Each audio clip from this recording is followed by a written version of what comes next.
اعوذ باللہ من الشیطان الرجیم بسم اللہ الرحمن الرحیم۔ صلح حدیبیہ اور ابو جندل اور ابو بصیر رضی اللہ تعالیٰ عنہ کا قصہ۔ سن 6 ہجری میں حضور اقدس صلی اللہ علیہ وآلہ وسلم عمرہ کے ارادہ سے مکہ تشریف لے جا رہے تھے۔ کفار مکہ کو اس کی خبر ہوئی اور وہ اس خبر کو اپنی ذلت سمجھے، اس لیے مزاحمت کی اور حدیبیہ میں آپ کو رکنا پڑا۔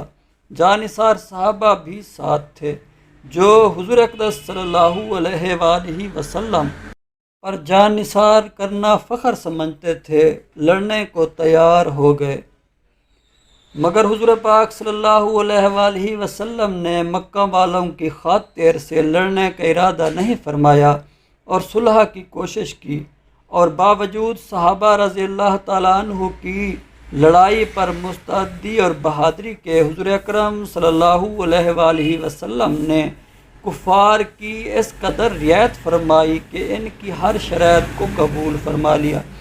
صحابہ کرام کو اس طرح دب کر صلح کرنا بہت ہی ناگوار تھا۔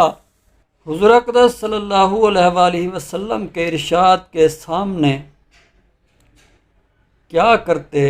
فرما بردار تھے، جانثار تھے، اس لیے حضرت عمر رضی اللہ تعالیٰ عنہ جیسے بہادروں کو بھی دبنا پڑا۔ صلح میں جو شرطیں طے ہوئی، ان شرطوں میں ایک شرط یہ بھی تھی کہ کافروں میں سے جو شخص اسلام لائے اور ہجرت کرے اس کو مکہ واپس کر دیں گے، اور اگر مسلمانوں میں سے خدا نخواستہ کوئی شخص مرتد ہو کر چلا جائے تو واپس نہ کیا جائے۔ یہ صلح نامہ ابھی تک پورا لکھا بھی نہیں گیا تھا کہ حضرت ابو جندل رضی اللہ تعالیٰ عنہ ایک صحابی تھے جو اسلام لانے کی وجہ سے طرح طرح کی تکلیفیں برداشت کر رہے تھے اور زنجیروں میں بندھے ہوئے تھے۔ اسی حالت میں گرتے پڑتے مسلمانوں کے لشکر میں اس امید پر پہنچے کہ ان لوگوں کی حمایت میں جا کر اس مصیبت سے چھٹکارا پاؤں گا۔ ان کے باپ سہیل نے جو اس صلح نامہ میں کفار کی طرف سے وکیل تھے اور اس وقت مسلمان نہیں ہوئے تھے، فتح مکہ میں مسلمان ہوئے، انہوں نے صاحبزادے کے منہ پر تماچے مارے اور واپس لے جانے پر اصرار کیا۔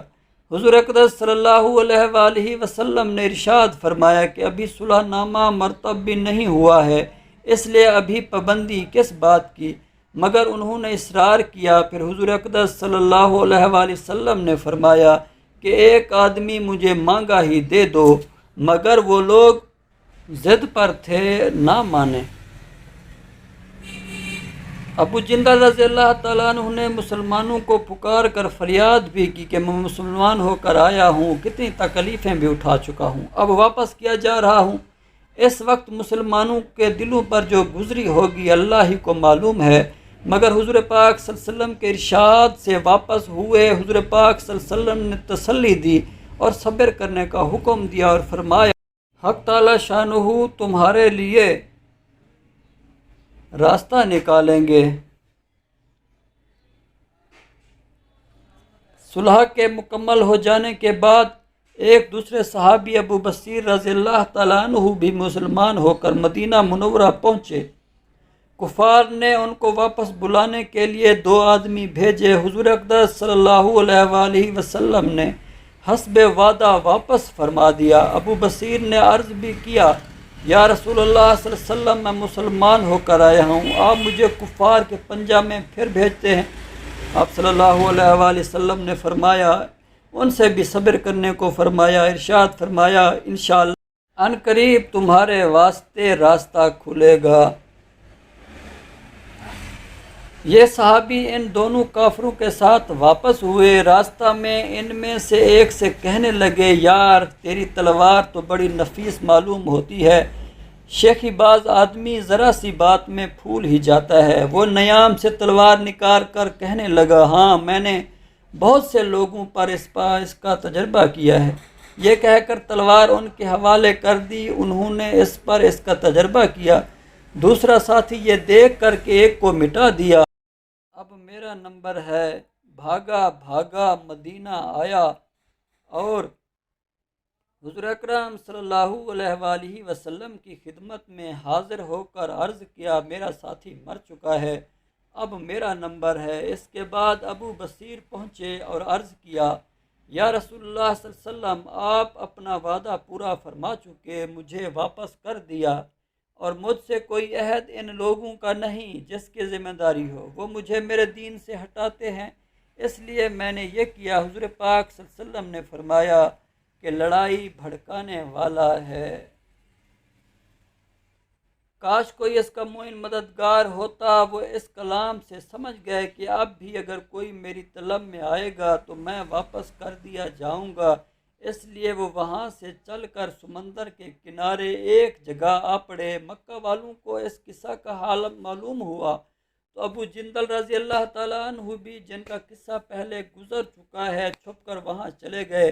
اس طرح جو شخص مسلمان ہوتا وہ ان کے ساتھ جا ملتا۔ چند ہی روز میں یہ ایک مختصر سی جماعت ہو گئی۔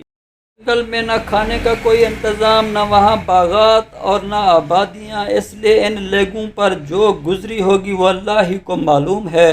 مگر جن ظالموں کے ظلم سے پریشان ہو کر یہ لوگ بھاگے تھے ان کا ناطقہ بند کر دیا۔ جو قافلہ ادھر کو جاتا اس سے مقابلہ کرتے اور لڑتے، حتیٰ کہ کفار نے پریشان ہو کر حضور اکرم صلی اللہ علیہ وسلم کی خدمت میں عاجزی اور منت کر کے اللہ کا رشتہ داری کا واسطہ دے کر آدمی بھیجا کہ اس سرپھری جماعت کو آپ اپنے پاس بلا لیں کہ یہ معاہدہ میں تو داخل ہو جائیں اور ہمارے لیے آنے جانے کا راستہ کھولے۔ لکھا ہے کہ حضور پاک صلی اللہ علیہ وسلم کا اجازت نامہ جب ان حضرات کے پاس پہنچا، ابو بصیر رضی اللہ تعالیٰ عنہ مرض الموت میں گرفتار تھے۔ حضور صلی اللہ علیہ وسلم والا نامہ خط مبارک ہاتھ میں تھا، اسی حالت میں انتقال فرمایا۔ فائدہ: آدمی اگر اپنے دین میں پکا ہو، بشرط یہ ہے کہ دین بھی سچا ہو، تو بڑی سے بڑی طاقت اس کو نہیں ہٹا سکتی، اور مسلمان کی مدد تو اللہ کا وعدہ ہے، بشرط یہ ہے کہ وہ پکا مسلمان ہو۔